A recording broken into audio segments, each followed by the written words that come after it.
The Annals of Richfield by Dr. Henry A. Ward. Schools. Schools.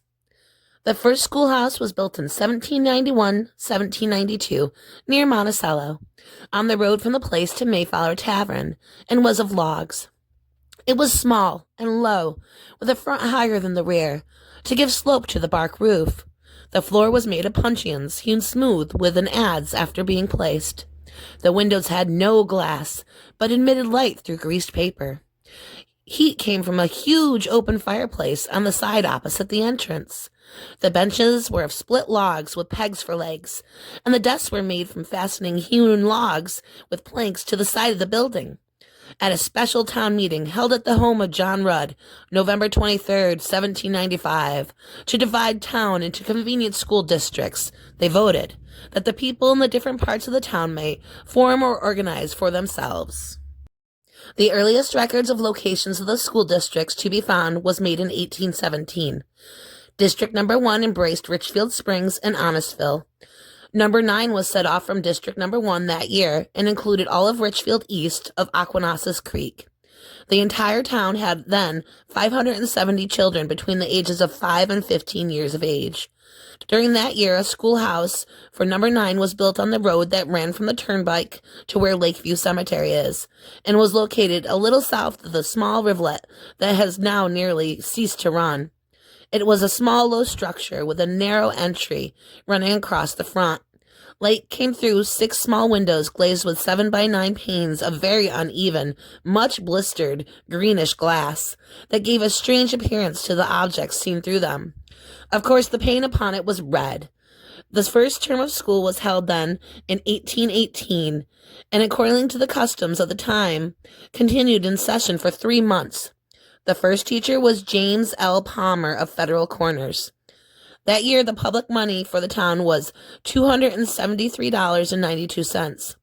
Number 1 received $31.21 for its 54 pupils, and number 9 got $13.87 for 67.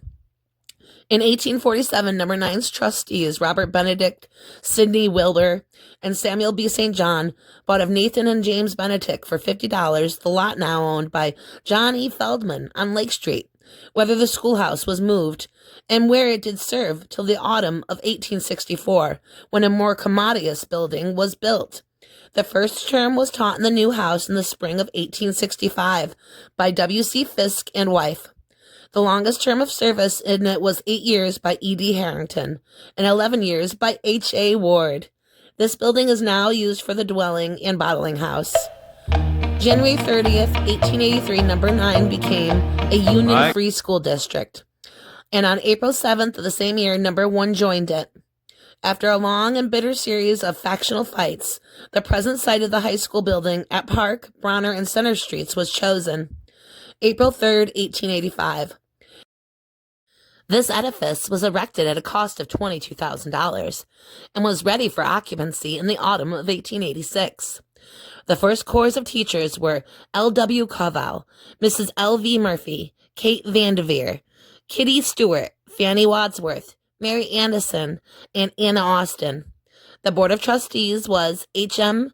DeLong, James Mason, Samuel R. Ward, John Dariff, A.B. Lucy, Melvin Tuller, Garrett Wyckoff. The present officiate head of the high school is Professor J. Anthony Bassett. Following is a list of a complete and as diligent search would make it of the teachers in the Old Red and later Lake Street School.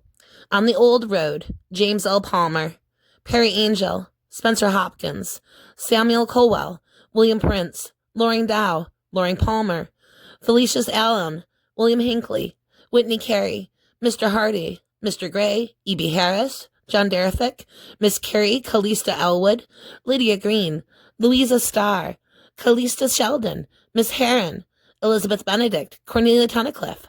After the removal to Lake Street, Stephen Main, Daniel Woodbury, George Woodbury, J.M. Hyde, E.D. Stocker, Howard Coleman, Mr. Newell, Turner, Clark Burgess, A.H. Sumner, Ophelia King, Miss Hutchins, Anna Tunnicliffe, Lydia Ford.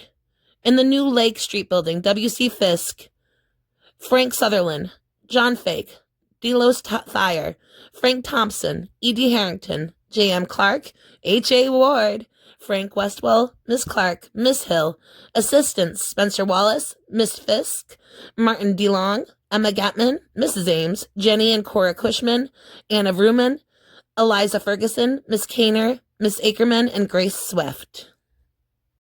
In 1876, citizens in this village and vicinity subscribed a large sum of money to induce Mr. Goodyear and Caldwell to open a seminary here. These gentlemen purchased the Derrick House, now the Kendallwood, and conducted most successfully a school for higher learning, accomplishments, and polish from December 1876 till the spring of 1886. From an early day till the opening of the Richfield Springs Seminary, select schools were numerous and well attended. For many years, the basement rooms in the Universalist Church were used for such schools. The following name taught there: David L. Gregg, afterwards a minister in Hawaii; Mr. Hammond, Mr. Carroll, Reverend Mr. Cotter, Mr. Wilder, Carolyn Boyce, Aurelia Hyde, Maria Morgan, Julia Tracy, Miss Miller, Mary Cumming, Lydia Cheeseman, Abby Kirkland. Mr. Cotler kept what was then called the Episcopal School for Boys. It is related that at that time the reverend gentleman was given to his cups, and that on one of his Mondays he fell asleep in his chair, tipped back against the wall.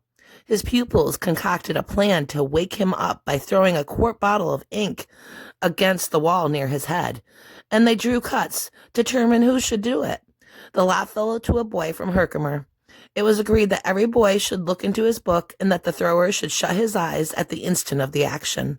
The bottle broke, and the ink gushed and splashed all over the face and clothing of the tipsy teacher. Upon questioning the boys, each one averted that he had not seen the act. Mr. C's school was closed that day.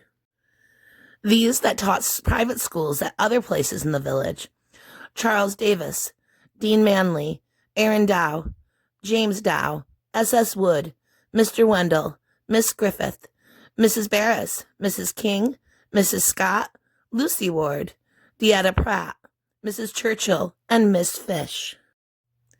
Additional notes from your narrator. The Bronner Street School closed in 1938. Centralization happened. The first graduating class of Richfield Springs Central School was in 1939. Many local one-room schoolhouses closed during centralization,